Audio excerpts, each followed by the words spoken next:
Think about the single parents in our community who make minimum wage, $8.45 an hour. To afford a one-bedroom apartment, do you know how many hours a week they would need to work? 72. How are they supposed to take care of their kids? Office assistants, cooks, pharmacy technicians, our frontline workers cannot afford to live in the communities in which they serve. But it doesn't mean they don't. Many do, and are simply struggling to get by. And the problem is worsening. In the last decades, rents have increased by 20%. Now, our county has seen development and job creation, like at Tanger Mall and Daytona One, but residential development has not been affordable. I moved to Deltona in January 2015 to a cozy 1,800 square foot house in a comfortable neighborhood near the church. Starting at the church, I was making about what a starting year teacher would make. We were shocked to find a house where we were comfortable with our 3 children could not be found for less than $12,040 a month, which is what we paid for our first month's rent. We have 3 teenagers, and both my husband and I work more than 40 hours a week. And even now, my oldest daughter works every week to help save money for college, to put away money for books, and to help us pay for her car insurance, because let's not even talk about that. Now it's 2019. We now pay $1,560 a month for rent for the same house. That's more than a $300 increase over 4 years. This year, our rent went up nearly $100, and we were assured that we could expect it to go up that much next year. I began to look for other rentals in the area with the hopes that we could maybe move to one that would be a comparable house for a lower rent. I could find nothing. People can't live this way. I can't afford to live this way. And I'm terrified of what happens if I lose this rental or if the price gets any higher. Research shows in order to have a county where folk are not having to pay over half of their income on rent, we need over 16,000 additional affordable units. Now, just to make sure we're all on the same page, you are not willing to live in a community where working families are having to pay over half of their income on rent, right? Okay, good. So we're in agreement. We have to fix this. In meeting with local experts, one thing has been said to us over and over again. The development of affordable housing will not happen without some kind of intervention. It is not financially viable for developers or nonprofits to create housing that would be affordable to those who need it without some kind of subsidy or incentive. The best strategy we identified is a local controlled affordable housing fund. This is a dedicated revenue source used to create more affordable housing opportunities for working families. This does not just involve building new units, but also renovating existing units. In the last year, in communities across the country, affordable housing funds generated over $1 billion for working families. Now, these funds can be financed in a variety of ways. Most countywide funds are financed through what is called document fees. But there are many different models across the county, such as foreclosure fees, carryover funds, and developer impact fees. Tonight, we will call our county council to direct their expert staff to work with our organization to determine which model is best for Volusia County. Here's one thing we know for sure. The problem in Volusia County is so large that we need a local affordable housing unit with enough money to make a long-term difference. Remember, we aren't selling for a community where people are paying over half their income on rent, right? Right. Well, then we need 16,000 affordable units.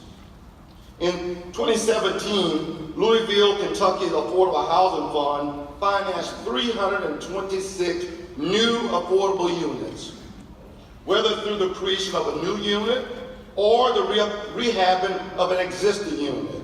Altogether, it took an average investment of just over $7,000 for each unit.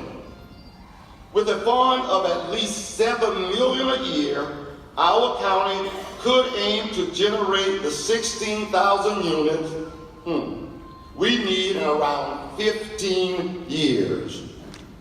Now, we know this is not going to happen. It's going to take some time to get everything into place. But know this, faith does not go away, and we're in it for the long haul.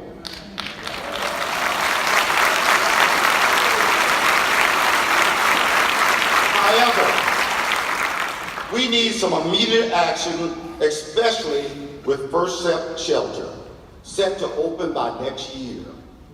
The shelter won't be successful in placing folk in permanent housing if none is available. That's why we're asking the city of Daytona Beach to step up to the plate tonight in addressing an enormous need, and that is for permanent supportive housing. Faith has met face-to-face with these stakeholders individually over the past few months. We have submitted our questions ahead of time so they will be prepared with their answers. We ask you to provide a clear answer, and once you have all responded to both questions, you will be given 2 minutes to address the Assembly with your thoughts and rationale. We have 2 questions, and the first one is, do you agree that there exists a need for permanent supportive housing for those who graduate from First Step Shelter or other men and women in Volusia County? At this time, we'd like to ask Mayor Henry and our city commissioners to stand up.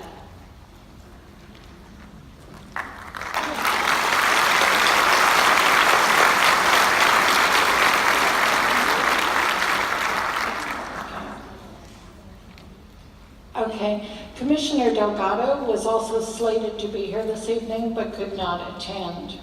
So Mayor Henry, do you agree that there exists a need for permanent supportive housing for those who graduate from First Step Shelter or other homeless men and women in Volusia County? Yes or no? Yes.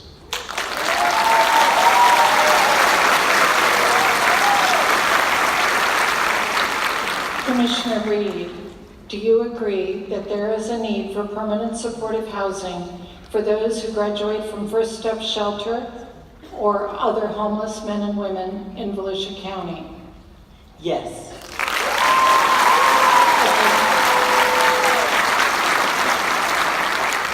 Commissioner May? Yes.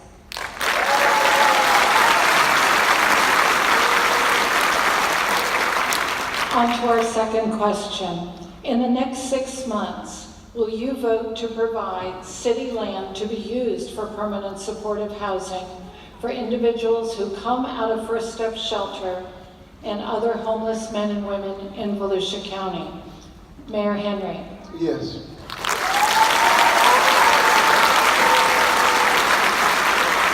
Commissioner Reed? Yes. Commissioner May. Yes.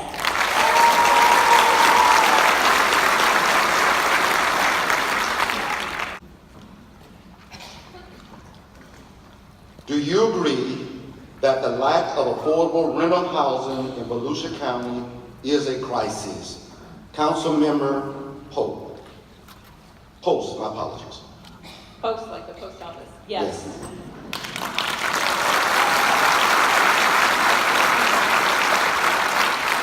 Councilmember Wheeler. Yes, like wheeler dealer, but remember that one.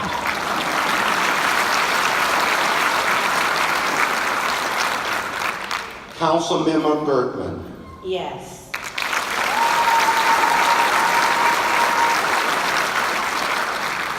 Chair Kelly chose not to be here tonight or meet with us.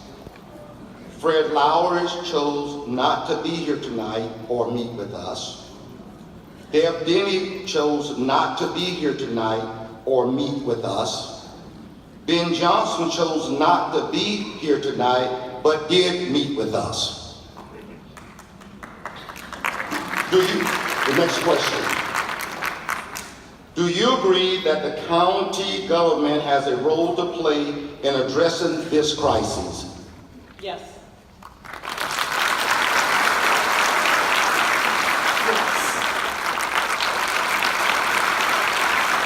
Yes.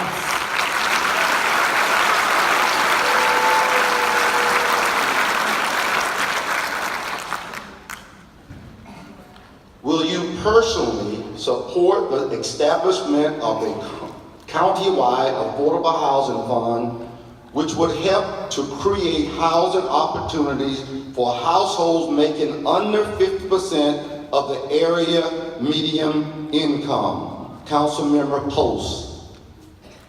No, I think it should be more than the 50%, but I'll talk more about that in a minute.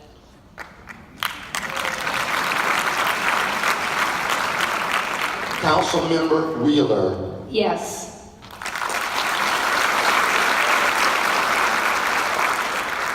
Councilmember Bergman. Yes.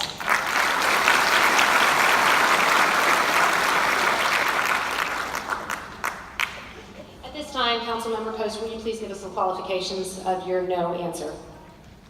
Absolutely. So maybe it should have actually been a yes because I am in favor of the support of the housing. However, we have focused for so long on the poorest of the poor, which we need to be doing, and also the richest of the rich. And I honestly think that if we spent more time focusing on the actual, and my husband says I say it way too often, but the boots on the ground people in Volusia County, that's the working people who are out there that actually make up our community. If that was our main priority, if that was the main priority of every elected official, if every decision we made was focused on what is that going to do for the main majority of our community, for the working class, for those people, and I can tell you, 50%, our median income in Volusia County is very, very low, which is definitely one thing we need to work on. So, Councilwoman Post, just to clarify, you do agree that you will personally support the establishment of a countywide affordable housing fund? Yes. Yes. Yes. So let's just we'll have 2 minutes to clarify.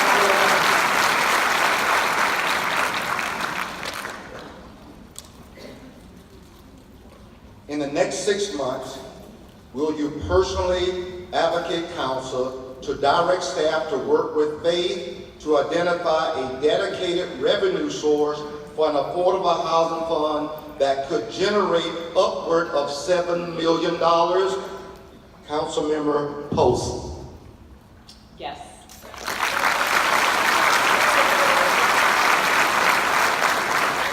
Councilmember Wheeler. Yes.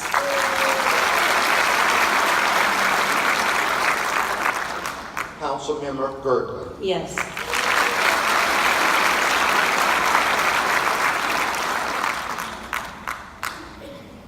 Next question.